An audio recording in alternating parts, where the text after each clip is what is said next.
السلام عليكم يا أستاذة سارة، ازيك؟ عليكم إيه السلام الأخبار؟ ورحمة الله وبركاته. ازيك يا دكتور؟ اخبار حضرتك ايه؟ احنا كده بقالنا قد إيه عاملين العملية؟ سنة. سنة بالظبط، سنة صح؟ بالظبط اه. كنا كام كيلو تقريبا؟ كنا 120. ما شاء الله. ودلوقتي؟ 81. يعني ما شاء الله 40. 40 كيلو. اه. احنا أصلا طولنا تقريبا 169 170، 100 يعني اه. احنا تقريبا خلاص فاضل 10 كيلو بس على المثالي. اه هانت اهي. طيب احكي لنا بس تجربتك، ايه المشاكل اللي كنت بتواجهيها من زيادة الوزن قبل العملية؟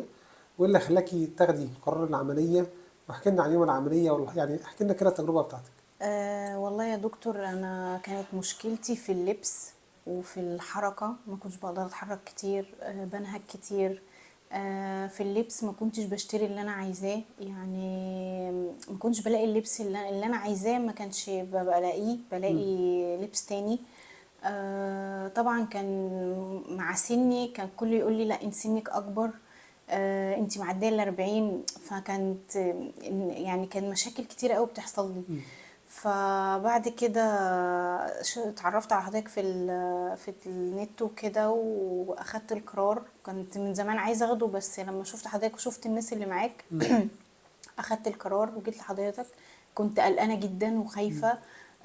يوم العمليه انا كنت مرعوبه، بس حضرتك بجد طمنتني. يعني بصراحه يعني اول مره ادخل مع دكتور الاقيه بيطمن، يعني بيطمني بالطريقه ديت. يعني بصراحة أنا بشكر حضرتك جدا ربنا بجد. يخليك.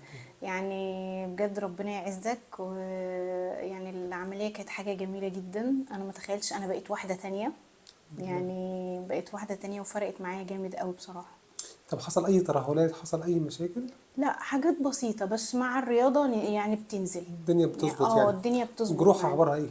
لا، مفيش الدنيا الحمد لله، كويسة؟ لا تمام كويسة الحمد جدا. لله. يعني تجربة العملية بالنسبة لي كده هتديها كام من 10 تقريبا؟ اديها 10 من 10.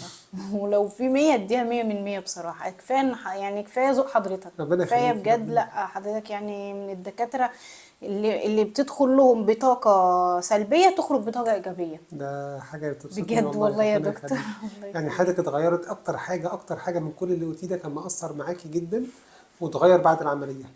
يعني أكتر حاجة كانت مضايقاكي بسبب الوزن واتغيرت بعد العملية. سني ولبسي. فرقوا جامد. فرقوا جدا. يعني كل اللي يشوفني دلوقتي يقول لي انت اخوات العيال، ما ما حدش شاء يقول لي الله. لا. يقول لي لا مش متجوزه. اللبس بجد فرق. فرق من 4 اكس لارج لبقيت لارج، وساعات بلبس ميديم. طيب ما شاء الله، ما شاء فدي الله. بجد مش قادره اقول لك انا مبسوطه منها قد ايه. الحمد لله، انا مبسوط ان انت مبسوطه و... وان شاء الله دايما من نجاح لنجاح وتبقى صحتك احسن، ومتابعين مع بعض الله يخليك مكملين. يا دكتور، تسلم، ربنا ربنا يخليك، يعزك يا رب تسلمي. بجد. يعني انا ادي لحضرتك شهاده بجد، ربنا يكرمك. ربنا وبجد انا يخليك. بنصح اي حد يجي عند حضرتك من غير ما يفكر اصلا، يدخل كده من غير ما يفكر. ربنا يخليك، تسلمي الله تسلمي يا يخليك أستاذ. يا دكتور، ميرسي شكرا. ذوقك.